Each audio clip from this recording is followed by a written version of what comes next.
Hey guys, welcome to the live stream. Still getting my act together here and putting it all on. And yes, I did announce it like at 3:15 because I keep forgetting. I've had like 12,000 computer issues this week and last week because the company that I co-own, we decided to do work laptops because so much happens on this laptop, and the work laptop, I spilled water on it when I went to GlosherCon and had to send that in for fixing. While it was being fixed, I got like a loaner laptop that the touchpad totally refused to work. And that made everything that I had to do like 10,000 times harder. And it's been a billion years since I've actually used a mouse. So I didn't even have a mouse like that I could connect, and I wasn't going to buy one just for a few days. Then I get my newish laptop back from the company, and they had wiped it, and so I had to go and restart everything. I have spent more time with our IT guy this week than anyone in my life. Like a ridiculous amount of time. And it's just been like one thing after another. Plus, they migrated the DNS or whatever technical stuff that is, and that was a nightmare. I couldn't get any company email for a couple days, and it's still giving me glitches and stuff.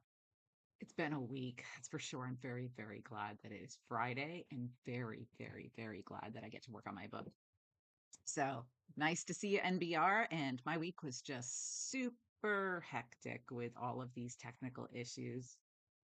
Screen is black. Why is my screen black? Oh, I know why my screen. Oh my God. I'm telling you, you can't trust me. Um, yes. Okay, that's why my screen is black, because I forgot the one step. Like I looked at all my little steps, like got all my little steps here, and I did everything but this one down at the end. Everything else, like, but I did get the music fixed and I did get the timer fixed. So I was so proud of myself because I thought it'll work now. I'm just gonna have to cut the beginning off. I'm telling you. Tech is not my friend this week at all. It has been really, really hard to get the tech to all work this week. I swear, like Mercury's in retrograde permanently for me. I don't know. I'm not this technologically inept, I don't think, but it's been quite the week. It's been a week, that's for sure. So you guys let me know how your writing is going too, because I know that it's probably been a busy week for you guys too. Kids are back in school, which is always like my favorite time because I get to go back to stuff and ignore the cat emoji. My son, he used to edit my videos. He doesn't now because now he works for the company, but he would always throw in cat stuff because he has a cat and he loves his cat. So my writing's going pretty well. You guys saw the cover last week, and I've been working on it. I completely redid my chapter two because I realized that I was going in the wrong direction. I think I told you guys about that last week, about starting that last week. And it's much better, but it still needs some work. That affects chapter three, four, five, obviously. But I'm going to be working on that today, so I'm pretty excited about it. And thank you, Natalie. I just got it cut like shorter, and nobody noticed except for Cheryl. Cheryl, who did like a live or like a video call with me. Like no one in my life noticed. My husband's like, "Your hair's shorter." Like I literally cut like 3 inches, 4 inches off. People, but maybe they just don't pay attention. That's okay. Um, yeah, I think that's all I've really got. It's just been a week of technological nightmares and just nothing working the way that it's supposed to. Our fridge died and then kicked back on just before the tech guy came. Like all that stuff, I swear, like Mercury's in retrograde. Our fridge has this habit of like completely giving out on the freezer and ice maker, and it will do it over and over and over again, and then it'll work for a while. And of course, you never get the repair guy out in time to see that. We've called them many, many times on it. It's crazy. Okay. And yeah, my cat's never in the office when I'm working. I'm actually super allergic to animals. I found out after I got Daisy and Tigger. And so if I have both of them in here, even when I take Zyrtec and stuff, I'm still like coughing and sneezing. So the cat is never ever in here. It would just make my life a nightmare.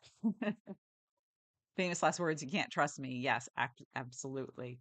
You can't trust me around technology for sure. So I did not get a video on Monday. I did not get a video out on Monday. Being at BoucherCon and then all of these technological issues with work put me way behind. Like literally, I have restarted on a laptop 3 times now, like reloading all of the crap on the laptop and starting it from scratch with the IT guy. It is a 4 to 6 hour process. I have done it 3 times in 2 weeks. So it's sucked up an incredible amount of my week, but I do have the video almost all done. So it should go out on Monday, and it's all about writing a strong first chapter. So I thought that would be a great writing prompt for this week because that's the kind of thing that really matters, like matters even more than anything else. Because if people don't get past the first page, they certainly won't get to the second page. So you really want that to be strong. And Dexter, a 32,000 word intro to Wattpad last night. That's a long intro. That's like an entire novel there. That's a pretty long intro, but that's awesome that you uploaded that to Wattpad. It's a lot of words for sure. And you must be writing like a really, really long kind of saga type book. And so that's I sometimes really love those. I remember they were really popular in the 80s, like the Herman Wouk stuff. And my mom would buy those, and I was too young to be allowed to read them, but she would leave them in I found which closet she'd leave them in, and I read them all. I read all of the Jackie Collins and all of that kind of stuff. Oh, Act One. Okay. That's good. Yeah, 32,000, a nice one third of ish of a 100,000 word book. So that's a good deal. Awesome. I hope you ended it on a really good twist and turning point so that everybody that reads it on Wattpad comes back for more. So, with all that, let's get to the writing prompt, the 15 minutes, and start start writing, okay? Because I'm dying to do that and finish the first draft of your princess story, Kenny. That is awesome. Great job. I'm so thrilled. Okay, so we're gonna go do 15 minutes. I have new music this week because I literally could not get that other music to just loop the way it's supposed to. Went and re-downloaded it and everything. I don't know. Don't know. You guys know that my life is not technologically good. Um, so let me know what you think of it, but it should work just fine this week. I tested it twice last night while I was working. So let me know, and I'll see you guys in 15 minutes.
That was a good 15 minutes. Let me know what you guys think of the new music if you like it. Um, so let's see, Kenny, we celebrated the first draft of the Princess story. I'm so excited for you. Is it a children's book? Is it a young adult? I wrote a couple of romance novels that were princesses, and there's three sisters that were princesses, and I always meant to do the third sister and never did get to it. But they were a lot of fun. I really liked creating this fake or imaginary castle and country and all of the royalty things that you could do. It was really fun.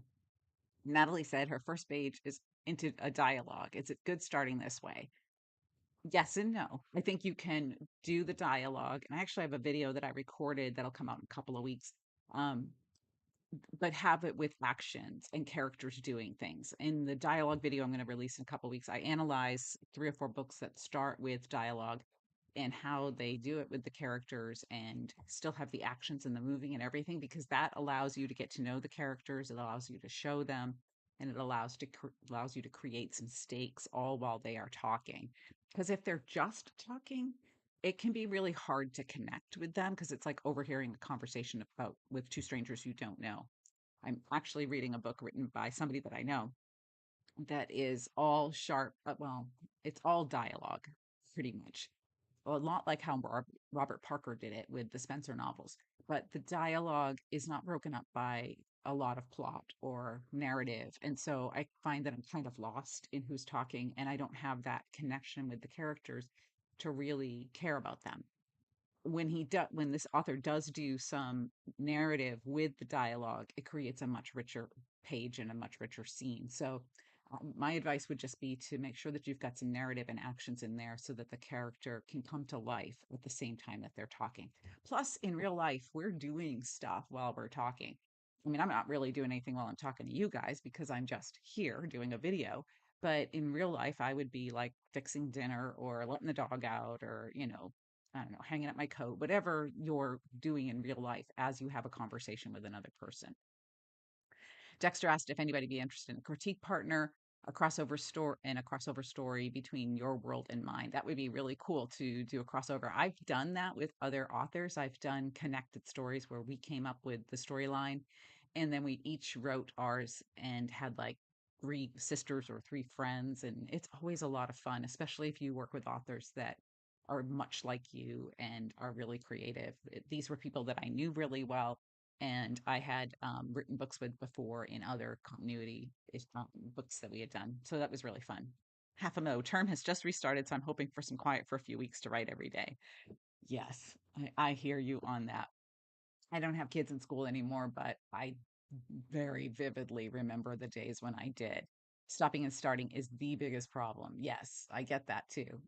Trying to work this in with my work day has been really hard. So this week I started getting up a full hour earlier than I normally do so that I can sneak in at least a half an hour in the mornings before I go to work.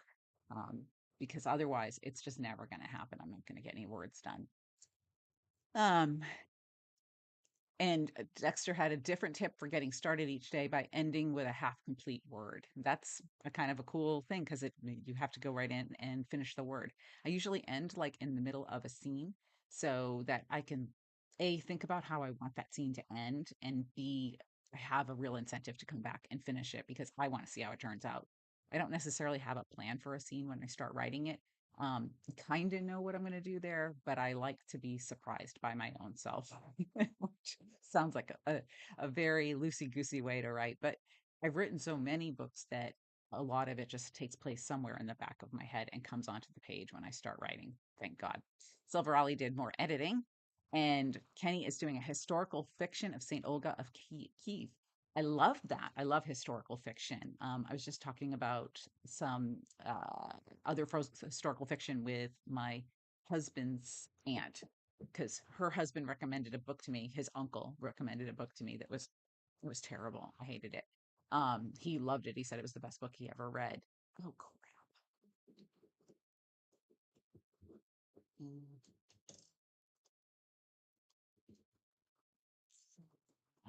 the stupid camera battery died, of course, because that is my week. That is my week. I swear I'm never gonna run these lives again when I'm on because they're just gonna go wrong. This is what you do when you have a live stream. Something goes wrong. So I'm putting a new battery in the camera. Trying to anyway, and seeing if I can get that. Ugh, I'm telling you guys. I'm telling you, it is such a week for me. Yeah. All right. We're gonna try this again. Okay. There we go. Okay, let's see if that works. Oh my gosh, it is so bad. With the I got to reset the camera and everything because all you've got is my hand there from me. Oh my God. Oh my God. Like I just need to go in and like edit these lives or take them down because it's just such a cluster. It really is. Okay, Kenny's writing historical fiction, which I love. And I was telling a story about my husband's uncle who sent me this book that he thought was really, really, really good. And I'm like, it started off with a murder, which I was very intrigued by. That's great. And then it went into 30,000 words of backstory. It was a short novel, like maybe 40,000 words, 30,000 words, I kid you not, of backstory of his history. And then you get to the end, and it turns out that the murder was not a murder at all. It was just an accident with somebody like dropped their gun and kill, and that was it. Like, and I'm like, "Well, why did I spend my life reading this book?" And his uncle said, "It's because it's this journey of one man's angst." And I'm like, nobody likes to read about other people's angst for like 40,000 words. So I was not intrigued by it. But his aunt and I talked about a couple of other historical fiction that we've read. She's been reading some Kelly Rimmer. I've read some other Kelly Rimmer books, and The Frozen River, you guys know because I talk about it a lot, is one of my favorite historical fictions. And I used to read, oh my gosh, the guy that wrote The Silver Chalice. I used to love that author, and now I can't remember his name, but the Silver Chalice and Above the Salt, all of those books, I really, really loved those when I was young and read them like two or three times. I love them. Um, Dexter's grandfather came from south of Kiev near the Moldova. This is remember last week we had this whole discussion about saying words that I don't normally say in real life. Moldova border. Do you have any samples? Oh, that's cool. And 45 IQ points for Shirley's camera, right? I know. It's crazy. Thank you, Dexter. Um, and linking a Google Doc is actually, I do know how to do that because I do that all the time for work. And just great to write along with everyone. Yes, half a mo. I agree. I do love that. Despite this, it's like embarrassing. I mean, I've been doing these for over a year, maybe 2 years, and I still have something go wrong every single time. I think I actually need to order new batteries because I noticed my batteries in my camera not lasting as long as they used to.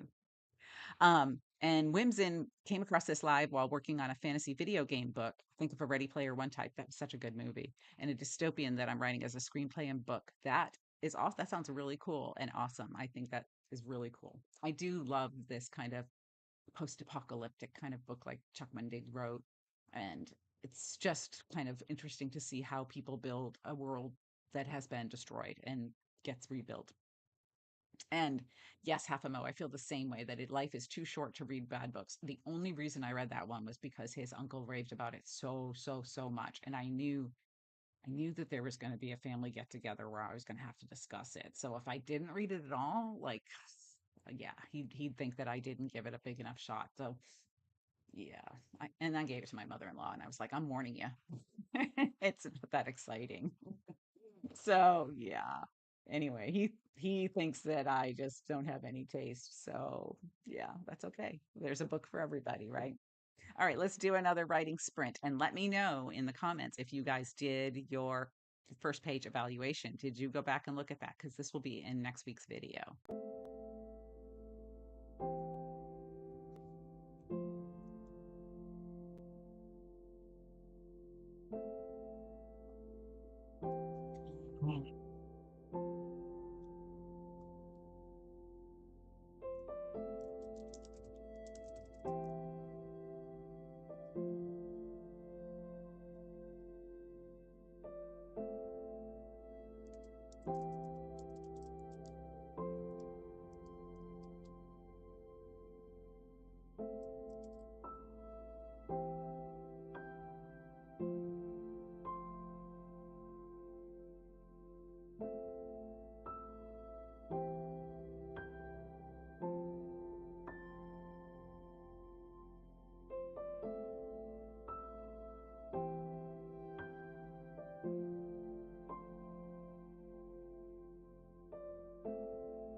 Okay, so I got partly through my scene, but I need to shorten this chapter. I think it's about 2 pages too long. Like I tell you guys when I'm going through it, if I'm skipping parts, then I know it is too long or I've got too much in there. Like I feel like I want to fit all of it in there and I really need to move some of it or just take it out entirely. So let's see what you guys were talking about when I was gone. Dexter, would you call it, would Whimson call it an interactive story? Dexter asked, and Whimson said, I guess so. It's a multi POV, like George R. Martin feel. That's cool. And they end up intertwining.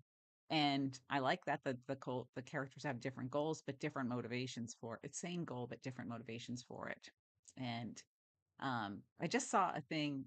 I think it was V Spihar on Under the Desk News on TikTok, and she was talking about how there's like a women's only Dungeons and Dragons group. I've never played it. It was huge when I was young, but that like she's joining it, and they have just women playing, which is kind of cool because it's something that typically is not a women's thing.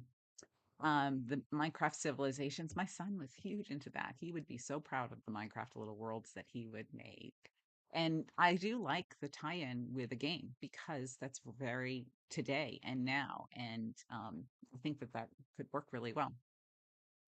And Kenny, any tips on unlikable protagonists like Scarlett O'Hara, who is a really complex and yes, unlikable heroine, but you know why she's doing what she's doing.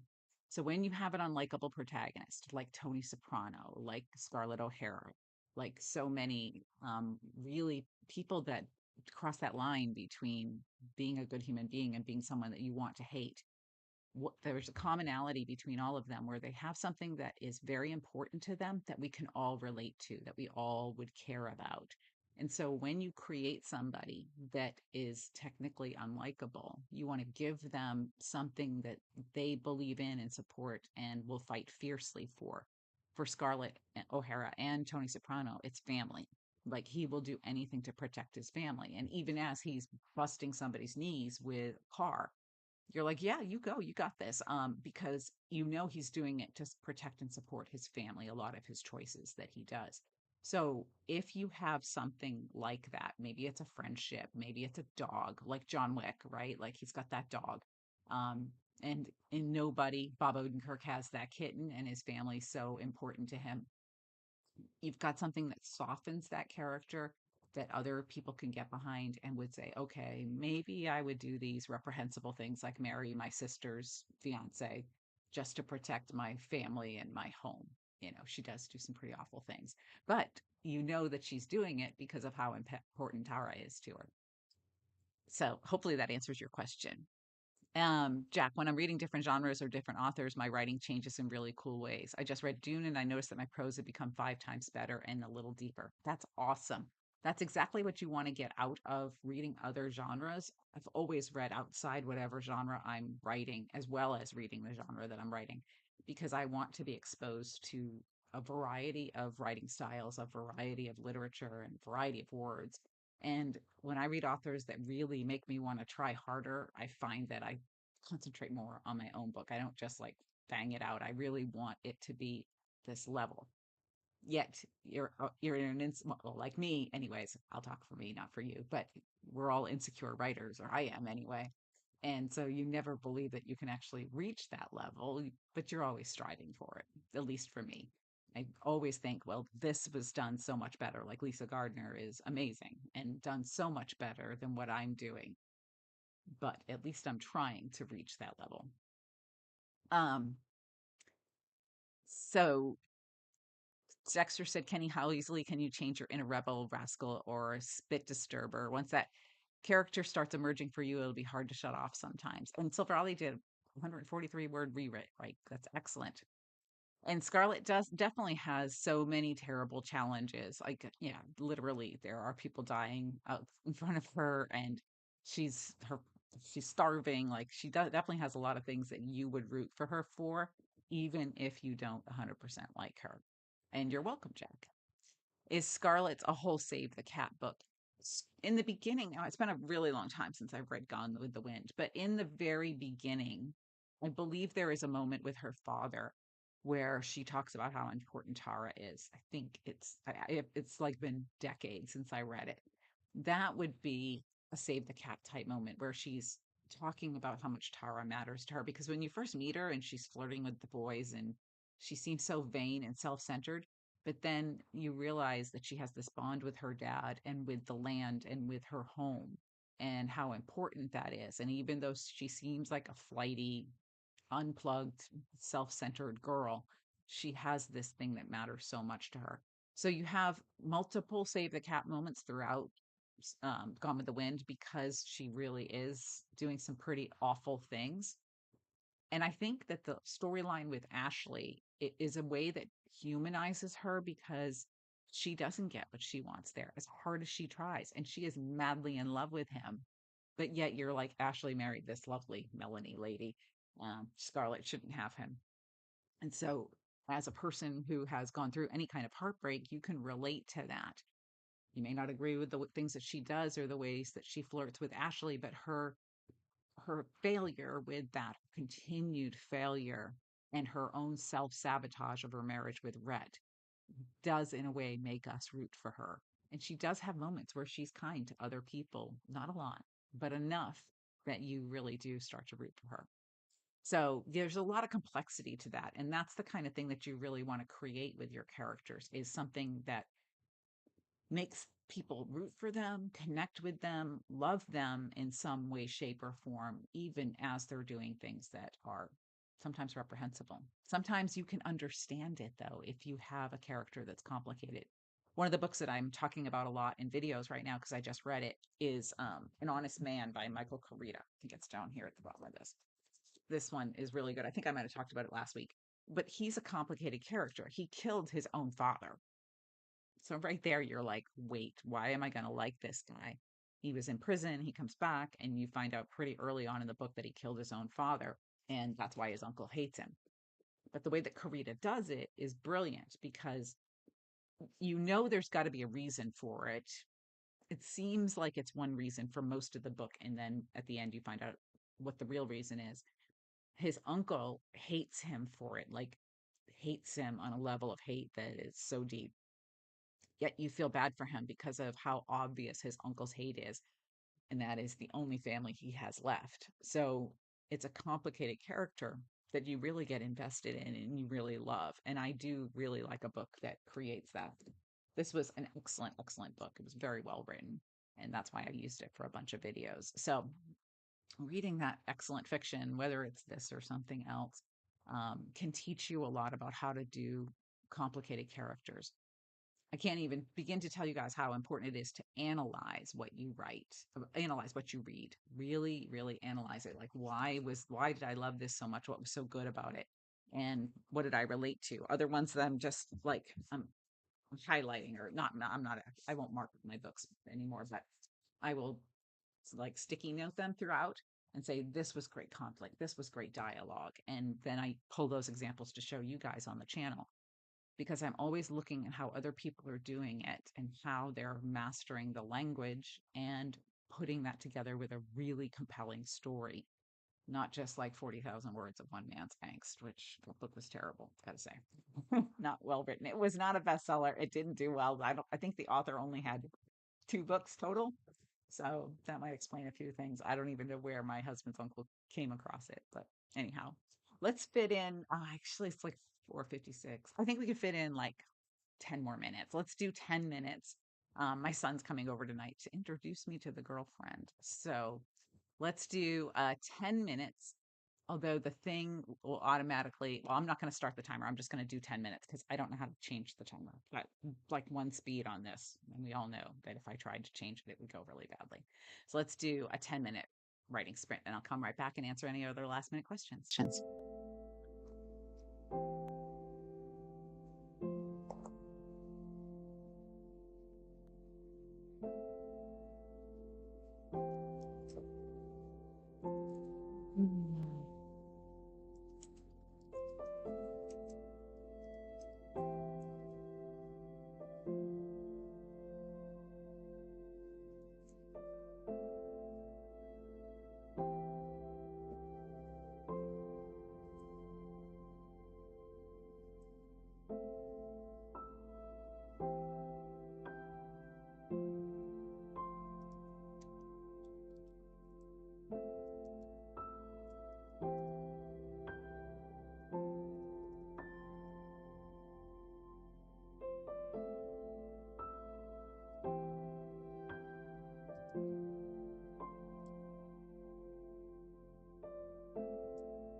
was a quick 10 minutes and I got quite far in what I wanted to do. I cut 3 pages, just moved them out entirely. It's like a section of the scene that I realize needs to come later. So, and by moving it, I realized I'm setting up really good for another plot twist. So sometimes your gut is right and it really does make a big difference. Jack says, while foreshadowing a twist such as a secret antagonist, could it be a good idea to mislead the reader with mixed messages about that antagonist? Absolutely. Because if you want it to be a twist, then putting in mixed messages or making this character come across as likable when it turns out that they're actually a villain is a really great technique. I see it all the time in a lot of the suspense and thriller novels that I read. And right now, I'm reading one where I'm pretty sure that the person that you think is the bad guy is not actually the bad guy. So, because he's coming across as so bad and evil that I think he's going to turn out to not be the bad guy. Because otherwise, you would have figured out the whole book in like chapter 3. So, and great job, Silver Raleigh, on the swift bit of editing. Anyways, thank you guys for joining me today. I apologize for the multitude of technical issues yet again. One of these weeks I'll have it all together and it'll go smoothly and nothing will go wrong. And I've got my handy dandy little checklist. Well, let's put a little note there that says change the battery, regardless of whether it's a new one or not. And hopefully the camera does not die in the middle. I don't know, guys. Somebody send tech help. So thank you again for joining me. I do hope to have this. I can't have this next Friday. That's right. My daughter is coming to town. I think. Wait a minute. What day is today? I have no idea what day it is. Like it's one of those weeks where you're just like, I don't even know where I'm at. Yes, next week my daughter will be here, so I will not be doing a live stream. But the week after I should be. So I will see you guys on October 3rd. Thank you for being here, and I will write with you later.